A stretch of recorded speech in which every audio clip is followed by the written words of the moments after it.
அஸ்ஸலாமு அலைக்கும். இன்றைக்கி நான் காலையிலேருந்தே வீடியோ எடுக்க ஸ்டார்ட் பண்ணிட்டேன். இன்றைக்கி வெள்ளிக்கிழமை. இன்றைக்கி டே எப்படி போகுது, என்னென்ன பண்ணுறேன் அப்படின்னு சொல்லிட்டு நான் உங்களோட ஷேர் பண்ணுறேன். காலையில் எழுந்ததுமே ஃபஸ்ட்டில் இந்த செடி, அப்புறம் இந்த குருவிங்களோட சத்தம் இதெல்லாம் கேட்குறதுக்கே ரொம்பவே அழகாக இருக்கும். இந்த குருவியோட சத்தம் பார்த்திங்கன்னா புதுசாக இருக்குது. இன்றைக்கி தான் வீட்டுக்கு வந்திருக்காங்க. அப்புறமா காலையிலே குட்டிங்களுக்கு புல் வாங்கிட்டு வந்து கொடுத்தாச்சு. இதுகளுக்கு தனித்தனியாக புல் கட்டி விடணும். இது கொடுக்குறதுக்குள்ளே பார்த்திங்கன்னா சண்டை போடும். இந்த சைடில் லெஃப்ட் சைடில் இருக்கிற கும்கி, இவ பேர் தான் கும்கி, இவ இருக்காளே இவளுக்கு புல் கொடுக்காத மாதிரியே வேகமாக வந்து புல்லை கடிக்க வருவா. 2 குட்டி சண்டை தான் போடும்.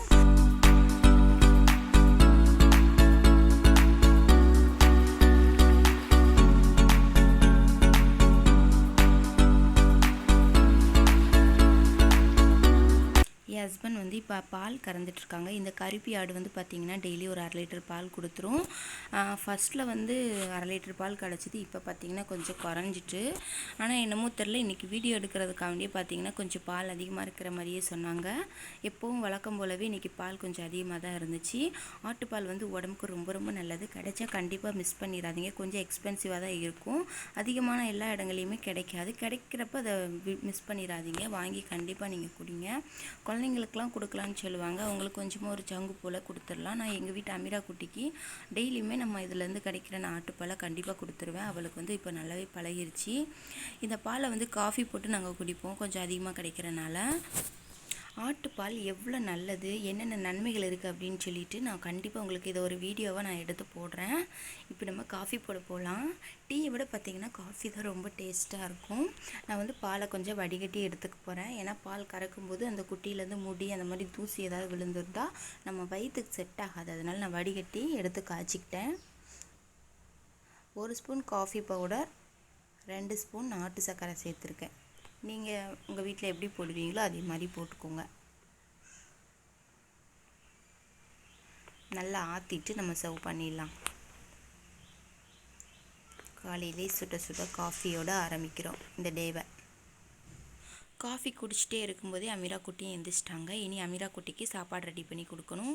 இன்றைக்கி அவளுக்கு வந்து சத்து மாவு தான் நான் ரெடி பண்ணி கொடுக்க போகிறேன். எப்பவும் போல் 2 ஸ்பூன் சத்து மாவு, கொஞ்சமாக அதில் தண்ணி ஊற்றி நல்லா கரைச்சதுக்கப்புறமா கேஸில் வச்சு நீங்கள் கிண்ட ஆரம்பிங்க. ஃபஸ்ட்லேயே அடுப்பில் வச்சிட்டிங்கன்னா கட்டி நிறைய பிடிக்கிறதுக்கு வாய்ப்புகள் இருக்குது. இந்த மாதிரி நல்லா கரைச்சதுக்கப்புறமா வச்சிங்கன்னா உங்களுக்கு ரொம்ப சூப்பராக வந்துடும்.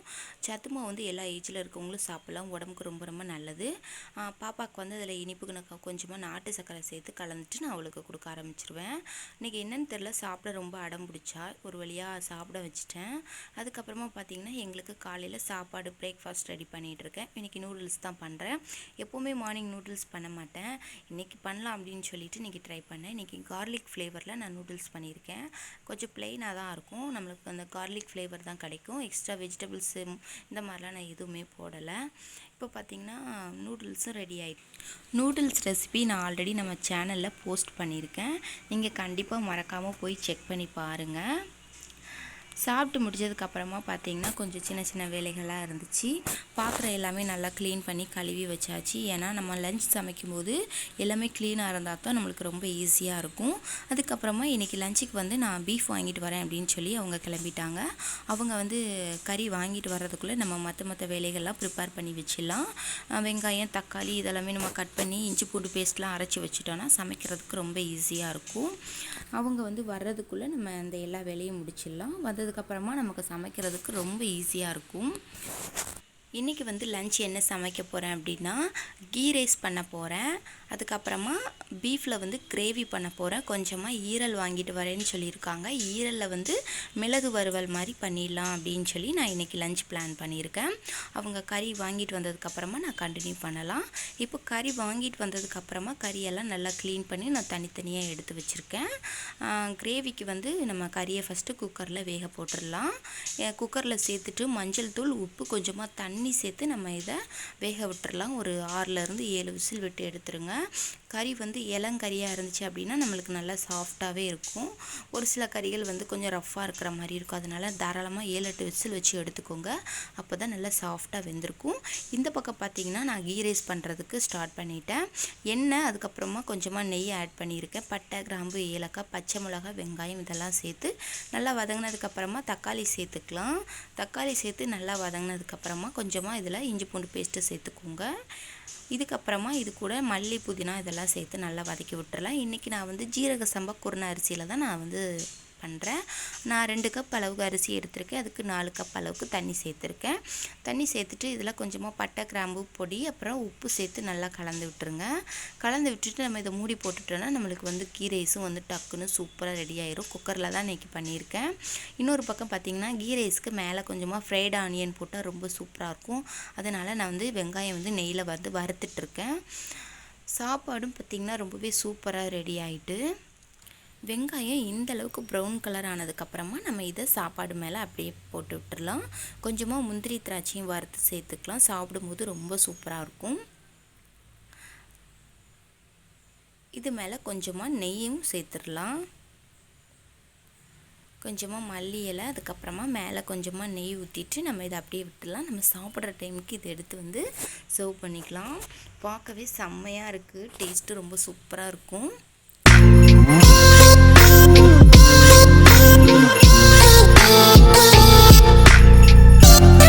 பார்த்திங்கன்னா சூப்பராக வெந்துருச்சு. இனி நம்ம அதை கிரேவி பண்ண ஸ்டார்ட் பண்ணிடலாம்.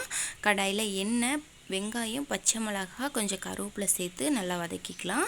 இன்னொரு அடுப்பு சும்மா இருக்கனால நான் இன்னொரு சைடில் வந்து ஈரல் வறுவல் வந்து பண்ணிகிட்ருக்கேன். அதில் எண்ணெய் ஊற்றிருக்கேன். கொஞ்சமாக ஜீரகம், வெங்காயம், பச்சை மிளகாய், கொஞ்சம் கருவேப்பிலை இதெல்லாம் சேர்த்து நல்லா வதக்கிக்கலாம்.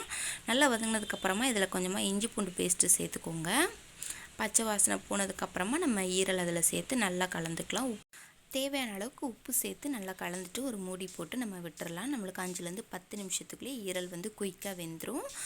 வீடியோ ஏன் இப்படி ரெக்கார்ட் பண்ணியிருக்கீங்கன்னு யாரும் எதுவும் நினச்சிடாதீங்க. நான் நார்மலாக தாங்க வீடியோ ரெக்கார்ட் பண்ணேன். பட் ஆனால் அது போர்ட்ரேட் மாடலில் ரெக்கார்ட் ஆகிருக்கு. எனக்கே தெரியாது. வீடியோ எல்லாம் ரெடி பண்ணி முடிச்சதுக்கப்புறமா தான் நான் ப்ளே பண்ணி பார்க்குறேன். இந்த மாதிரி இருக்குது. கொஞ்சம் சேடாக தான் இருந்துச்சு. ஆனால் வீடியோ மிஸ் பண்ண முடியாது இல்லையா, அதனால் நான் வந்து இதில் ஆட் பண்ணியிருக்கேன். அதுக்கப்புறமா மிளகு வறுவலுக்கு வந்து பார்த்திங்கன்னா மிளகு ஜீரகம் நான் ஃப்ரெஷ்ஷாக பவுடர் பண்ணி அதில் சேர்த்துக்க போகிறேன். கிரேவிக்கு வந்து பார்த்திங்கன்னா மசாலா ஆட் பண்ணியிருக்கேன். மஞ்சள் தூள், மிளகாய் தூள், அப்புறம் நீங்கள் நான்வெஜ்ஜுக்கு மசாலா அரைச்சி வச்சுருப்பீங்கள்ல, அதிலேருந்து ஒரு 2 ஸ்பூன் மட்டும் சேர்த்து நல்லா வதக்கி விட்டுறலாம். அதுக்கப்புறமா நம்ம வேக வச்ச கறி அதில் சேர்த்து நல்லா கலந்துட்டு கறி வேக வச்ச தண்ணியை வந்து இதில் ஊற்றிருக்கோங்க. உப்பு வந்து பார்த்துக்கோங்க. ஏன்னா நம்ம கறி வேக வைக்கும்போது நம்ம உப்பு சேர்த்துருக்கோம். அதனால் பார்த்து உப்பு சேர்த்துக்கோங்க. தண்ணியை ஊற்றி நல்லா கலந்துட்டு ஒரு 5லேருந்து 8 நிமிஷம் மூடி போட்டு விட்டுருங்க. பீஃப் கிரேவி ரொம்பவே சூப்பராக நம்மளுக்கு ரெடி ஆயிரும். ஈரலும் சூப்பராக வெந்துருச்சு. இதில் கொஞ்சமாக மஞ்சள் தூள், நம்ம மிளகு சீரகம் பவுடர் பண்ணியிருந்தோம்ல, அது இதில் சேர்த்து ஒரு 2 நிமிஷம் நல்லா கலந்துட்டு நம்ம கேஸை ஆஃப் பண்ணிடலாம். மேலே வந்து கொஞ்சமாக நம்ம கொரியாண்டர் லீஃப் போட்டு சர்வ் பண்ணிக்கலாம். சுட சுட சூப்பராக இருக்கும். இதை நீங்கள் கண்டிப்பாக வீட்டில் ட்ரை பண்ணி பாருங்கள். இந்த மெத்தடில் ரொம்ப சூப்பராக இருக்கும். இப்போது கிரேவி மேலேயும் கொஞ்சம் மல்லி இலை போட்டுக்கலாம். சூப்பராக சமைச்சு முடிச்சாச்சு. அதுக்கப்புறமா கொஞ்சம் டைம் இருந்தது. அந்த டைமில் பாப்பாவை வந்து குளிக்க வச்சுட்டு அவளுக்கு பவுடர்லாம் போட்டு நான் ட்ரெஸ் போட்டு விட்டுட்ருக்கேன். இந்த ப்ளூ கலர் ட்ரெஸ் வந்து பாப்பாவுக்கு இன்றைக்கி தான் நான் ஃபஸ்ட் டைம் போடுறேன். ப்ளூ கலர் ட்ரெஸ் அவங்க அத்தாவுக்கு ரொம்ப ரொம்ப பிடிக்கும். இந்த ட்ரெஸ் எப்படி இருக்குன்னு சொல்லிவிட்டு நீங்கள் மறக்காமல் கமெண்ட் பண்ணுங்கள். அவங்க வர்றதுக்குள்ளே நம்மளும் ஃப்ரெஷ் ஆகிட்டு தொழுதுட்டு நம்ம அவங்களுக்காண்டி வெயிட் பண்ணலாம். ஹஸ்பண்டும் தொழுதுட்டு வந்துட்டாங்க. இப்போது சாப்பிட்றதுக்கு தயாராகியாச்சு. எல்லாருமே சாப்பிட வாங்க. சுட சுட இன்றைக்கி வாழை இலையில் சாப்பிட போகிறோம். வாழை இலையில் சாப்பிட்றதே ஒரு தனி ருசி. மிளகு வறுவல், பீஃப் கிரேவி, இன்றைக்கி கீ ரைஸ், இதுதான் எங்கள் வீட்டு லஞ்ச் மெனு. இந்த லஞ்ச் மெனு எப்படி இருக்குது அப்படின்னு சொல்லிட்டு நீங்கள் மறக்காமல் கமெண்ட் பண்ணுங்கள். என்னோடய வீடியோவில் ஏதாவது நிறை குறைகள் இருந்தால் கண்டிப்பாக நீங்கள் என் கூட ஷேர் பண்ணுங்கள், எனக்கு சொல்லுங்கள். நான் அடுத்த வீடியோவில் நான் அதை வந்து நான் சரி பண்ணிக்கிறேன்.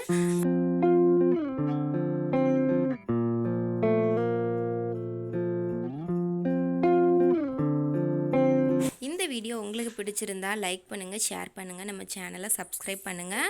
நிறைய பேர் நம்ம சேனலை சப்ஸ்கிரைப் பண்ணாமல் பார்த்துட்ருக்கீங்க. நம்ம சேனலை சப்ஸ்கிரைப் பண்ணி சப்போர்ட் பண்ணுங்கள். நான் இன்னொரு வீடியோவில் உங்களை மீட் பண்ணுறேன். டாட்டா, பாய்.